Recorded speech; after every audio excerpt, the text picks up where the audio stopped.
तो आदाब, नमस्कार, गुड इवनिंग, सत श्री अकाल। एक बार फिर आप तमाम लोगों का स्वागत है क्राइम तक की कहानी के इस एपिसोड में। उम्मीद है पूरी फैमिली अच्छी होगी, अपना ख्याल रख रही होगी। भारत में अभी पिछले हफ्ते की बात है, 2 ऐसी मौत हुई जिसकी पूरी कहानी जो आपके सामने आज रखूंगा, आप जब सुनेंगे तो ऐसा लगेगा कि जैसे आप कोई जासूसी फिल्म देख रहे हैं। क्योंकि बहुत सारी ऐसी फिल्म, चाहे जेम्स बॉन्ड की हो या फिर अलग अलग देश के अलग अलग सुरक्षा एजेंसियों की हो, सीक्रेट सर्विसेज की हो, और कई ऐसी मौत हमें मालूम है दुनिया भर में अलग अलग, चाहे वो मोसाद हो, केजीबी हो, CIA हो, रॉ हो, ये सारी एजेंसियां दूसरे देश में जाके जो ऑपरेशन करती हैं और जिस तरीके से अपने दुश्मनों को निपटाती हैं, कभी शक नहीं होता, कोई सुराग नहीं छोड़ते। उड़ीसा के अंदर ऐसे ही 2 दिन के अंदर एक ही होटल में 2 मौत होती है, और अब उन दोनों मौतों को लेकर पूरी दुनिया में चर्चा हो रही है। बहुत सारे शक और सवाल उठ रहे हैं, और ख़ासतौर पर उड़ीसा पुलिस ने जिस तरीके से इस मामले की पूरी जांच की है, उसने इस केस को और भी रहस्यमय बना दिया है। जिस लाश को दफनाई जानी चाहिए थी उसे जला दी गई।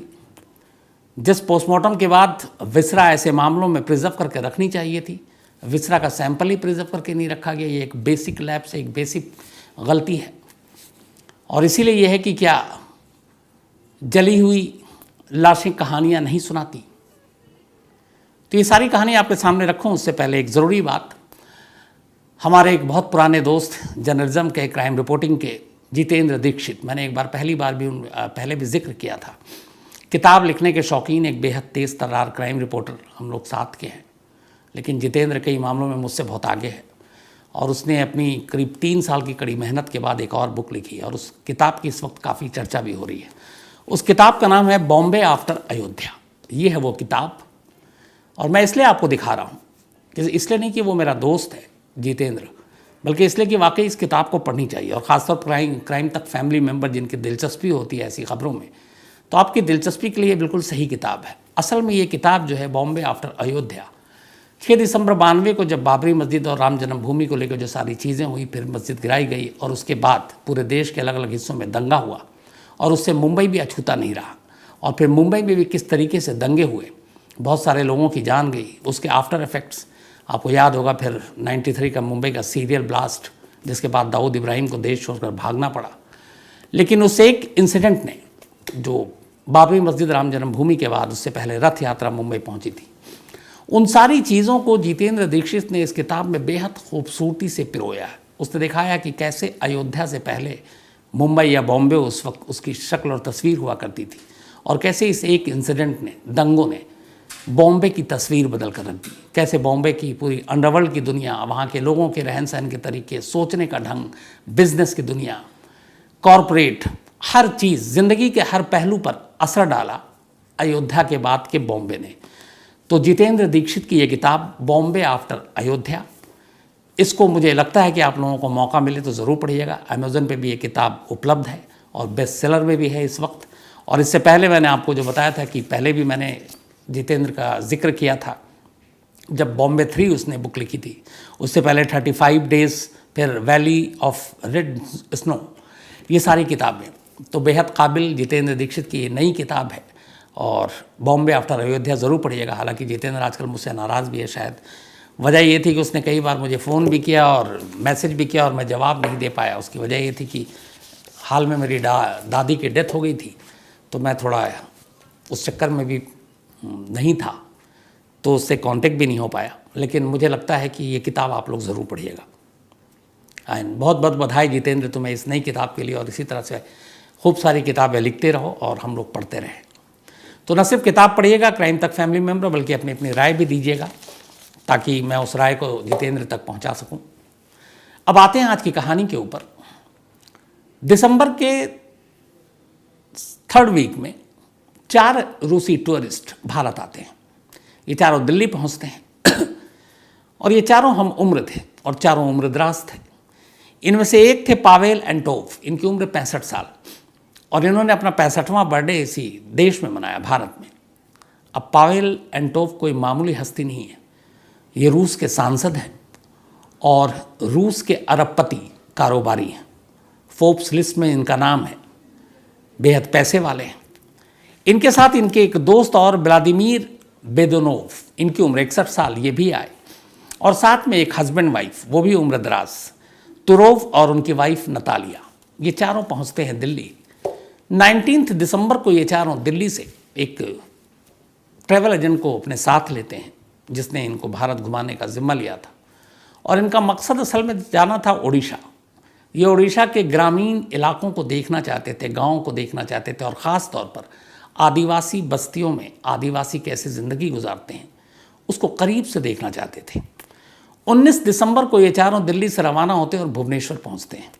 भुवनेश्वर आने के बाद 20 तारीख को फिर ये लोग वहाँ से निकलते हैं और अगले दिन कंधमाल एक इलाका है, वहाँ का हिल स्टेशन है, कहते हैं कि कश्मीर के बाद बहुत खूबसूरत जगह है कि ये भी है, तो वहाँ के दरिंगबाड़ी इलाके के लिए रवाना हो जाते हैं। ये बात है 20 दिसंबर की। 20 को ये वहाँ पहुँचे थे और फिर वहाँ घूमते हैं। घूमने के बाद फिर ये शाम करीब 5 बजे 21 तारीख को 21 दिसंबर को लौटकर रायगढ़ पहुँचते हैं। और रायगढ़ में एक होटल है जिसका नाम है होटल साईं इंटरनेशनल, वहाँ चेक इन करते हैं, पहले से इनकी बुकिंग थी। चारों शाम को होटल पहुँचते हैं, करीब 4:30-5 का वक्त था। इसके बाद जो हस्बैंड वाइफ हैं वो दोनों अलग कमरे में चले जाते हैं और ये दोनों जो रूसी सांसद और बिजनेसमैन पावेल एंटोव और उनके दोस्त व्लादिमीर बेटेनोव, ये एक ही रूम में एक साथ रहते हैं, चूँकि दोनों दोस्त थे, घूमने आए थे। 21 तारीख की शाम गुजर जाती है, रात गुजर जाती है। 22 तारीख को इन लोगों को फिर सुबह उठकर कोरापुट जाना था रायगढ़ से।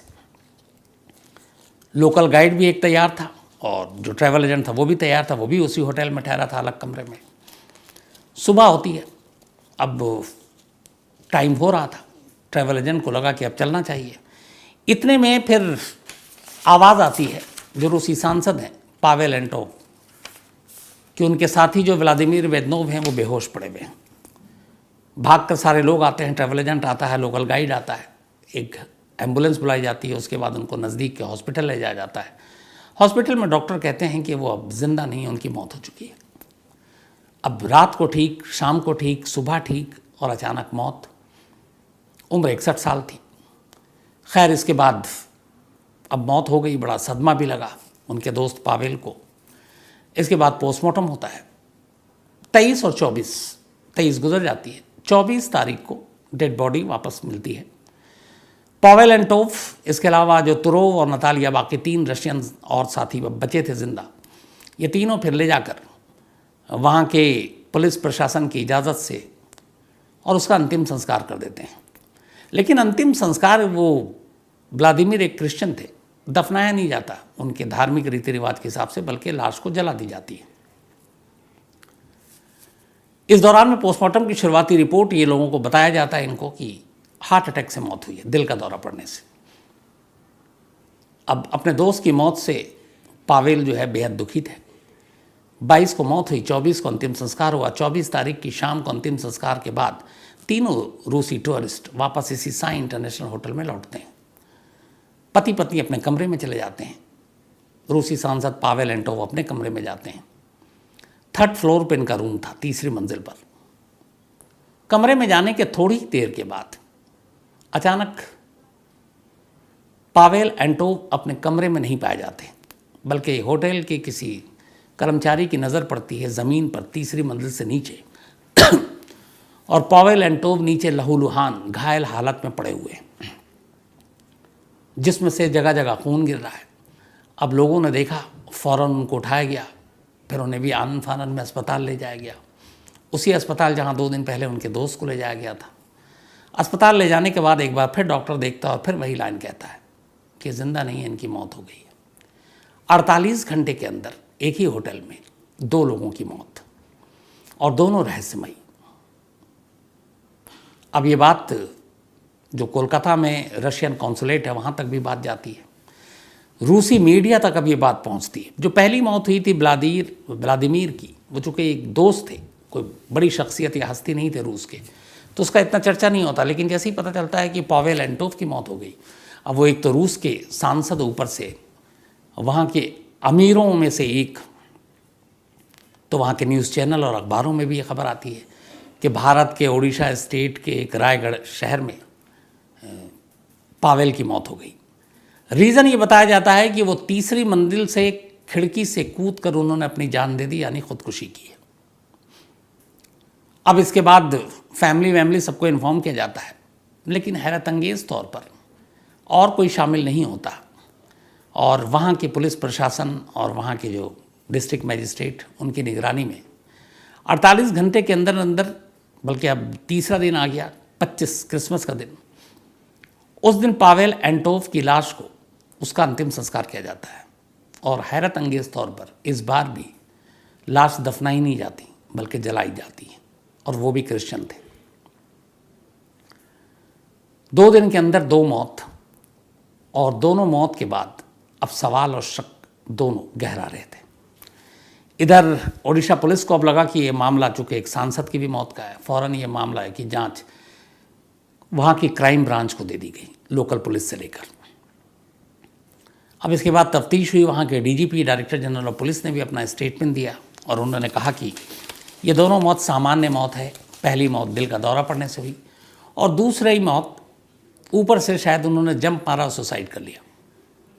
अब लेकिन इतना पुख्ता तौर पर कैसे ओडिशा पुलिस ने ये कहा, ये अभी तक किसी को पता नहीं। इसलिए कि जब पावेल एंटोव की लाश नीचे मिली, तो एक तो अगर वो ऊपर से नीचे गिरे थे तो एक भारी भरकम शख्स के तीसरी मंजिल से नीचे गिरने की आवाज़ आती है, एक धड़ाम सी आवाज़ आनी चाहिए।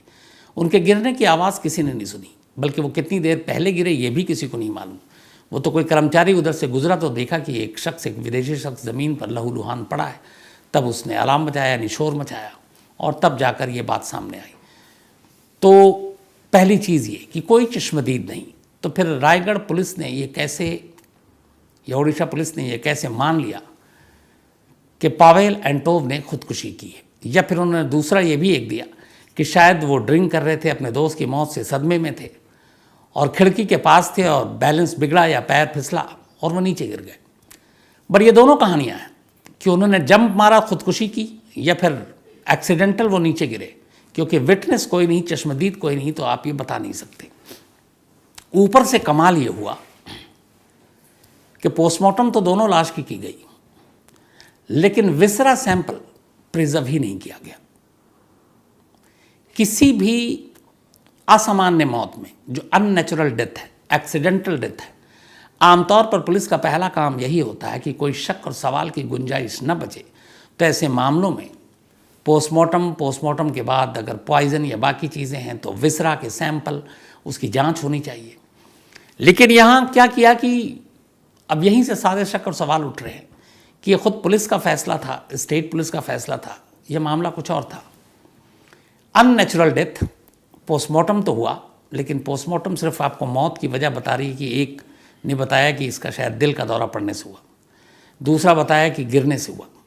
अब दिल का दौरा पड़ने से इस देश और दुनिया में लाखों केस हैं, जिसमें स्लो पॉइजन, कोई और चीज़ें, कोई इस तरह का ड्रग्स देकर भी हो सकता है, और सिम्टम ये दिखेगा कि हार्ट अटैक है।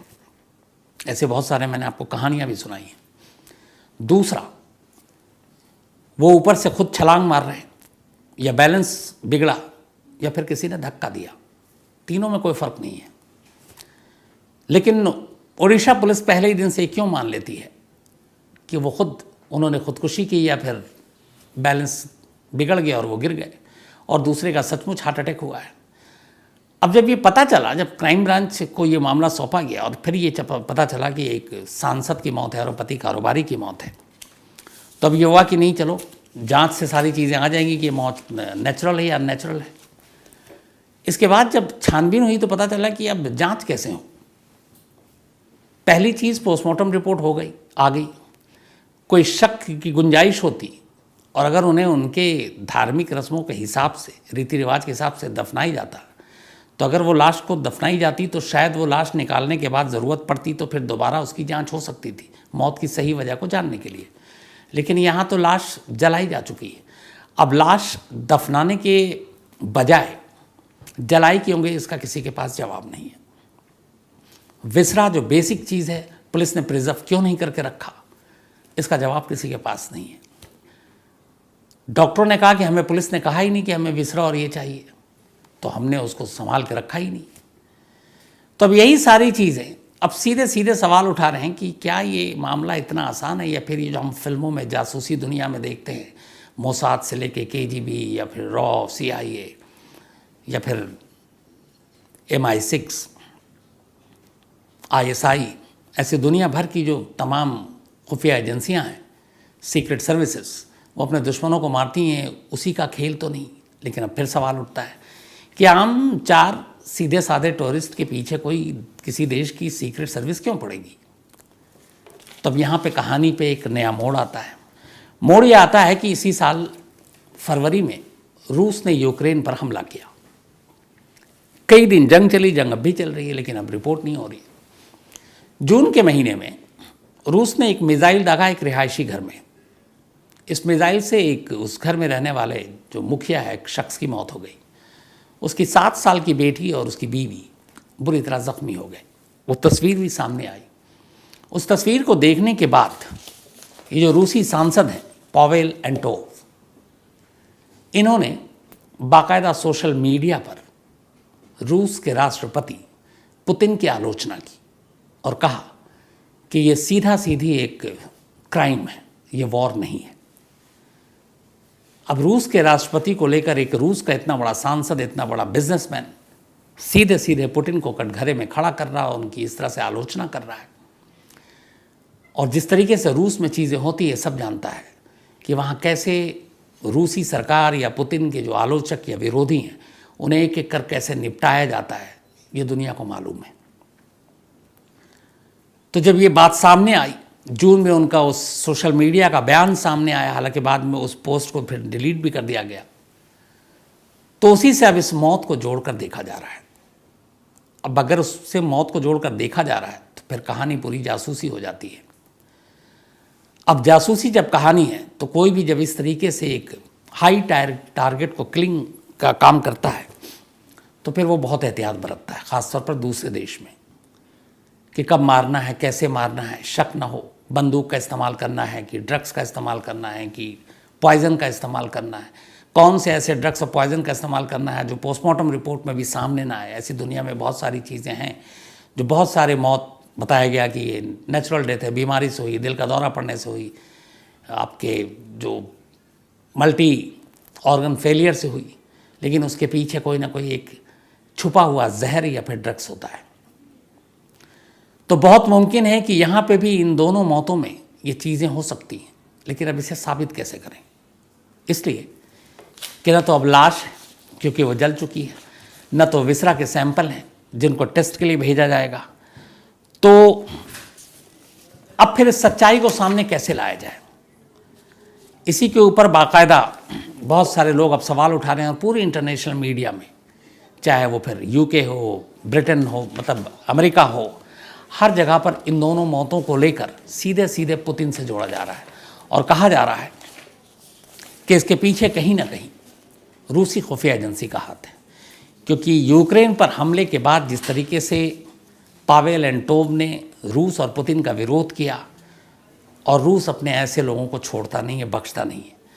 और ये ऐसा नहीं है कि पहला है, इससे पहले इसी साल रूस और यूक्रेन के बीच जंग को लेकर जिसने भी आवाज़ उठाई रूस के ख़िलाफ़, रूसी नागरिकों में से, बड़े लोगों में से, उनमें से बहुत सारे लोगों को निपटा दिया गया।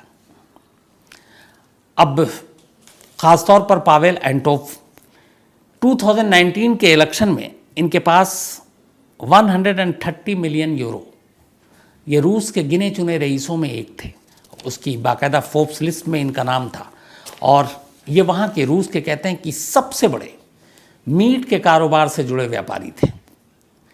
इन्होंने एक मीट की कंपनी शुरू की थी जिसका नाम था व्लादिमीर स्टैंडर्ड। तो ये उसी से जुड़े हुए थे। और बाद में फिर ये व्लादिमीर इलाके के विधानसभा के डिप्टी थे। इसके साथ ही head of the committee of the legislative assembly of the Vladimir region, उसके भी ये थे। तो एक अच्छी खासी और एक रेपुटेटेड शख्स, और रूस में जिनका दबदबा, रूस में जिनका एक नाम, और इसीलिए रूसी मीडिया ने इस खबर को लगातार प्रमुखता से दिखाया। अब यहाँ से रूसी एम्बेसी ने एक बयान जारी किया। रूसी एम्बेसी ने कहा कि ओडिशा पुलिस ने अब तक की अपनी इन्वेस्टिगेशन में ये पाया है कि इन दोनों की मौत में कोई फाउल प्ले नहीं है, कोई गड़बड़ नहीं है। और रूसी एम्बेसी जाहिर सी बात है वही कहेगी जो रूसी सरकार चाहेगी। लेकिन यहाँ बात सिर्फ रूसी एम्बेसी के बयान की नहीं है। सवाल और शक इसलिए उठ रहे हैं कि 48 घंटे के अंदर एक ही होटल में 2 लोगों की अलग अलग तरह से मौत हो जाती है और दोनों ही मौत का सच सामने आए उसके कोई सबूत छोड़े ही नहीं जाते हैं। अगर आज यही चीज़ें मैं शायद आपको बता भी ना रहा होता कि अगर इसमें शक होता तो ओडिशा पुलिस कहती ठीक है, हम दोबारा पोस्टमार्टम करा लेते हैं, हम दोबारा कहीं और इसकी पोस्टमार्टम कराएंगे, डॉक्टरों के बड़े पैनल से कराएंगे, विसरा क्या और कहीं लैब में जांच के लिए भेज देंगे। लेकिन लाश गायब, क्योंकि जल चुकी। विसरा सैंपल है नहीं, कलेक्ट किया नहीं, प्रिजर्व किया नहीं, वो भी लाश के साथ जल चुकी। सीसीटीवी फुटेज और बाकी चीज़ें अभी तक कोई बरामद की नहीं है। और यहाँ आपको बता दूं कि इस तरह के जितने भी हाई टारगेट की किलिंग होती है उसमें बाकायदा हर एक चीज़ की नज़र रखी जाती है अपने दुश्मन को, कहाँ ठहरेगा, उसका रूटीन क्या होगा, कब आएगा, कब जाएगा, कौन कौन से कैमरे होंगे, ये भी आपको पता होगा कि कैसे कैमरे को बंद किया जाता है, कैसे हैक किया जाता है। तो ये बड़ा आसान सा काम है। रायगढ़ जैसे इलाके में, ये उड़ीसा के दूर दराज में कोई ट्रेंड इस तरह का अगर जाए और वो फिर ये सारी चीज़ें करे तो उसके लिए ये कोई मुश्किल काम नहीं है।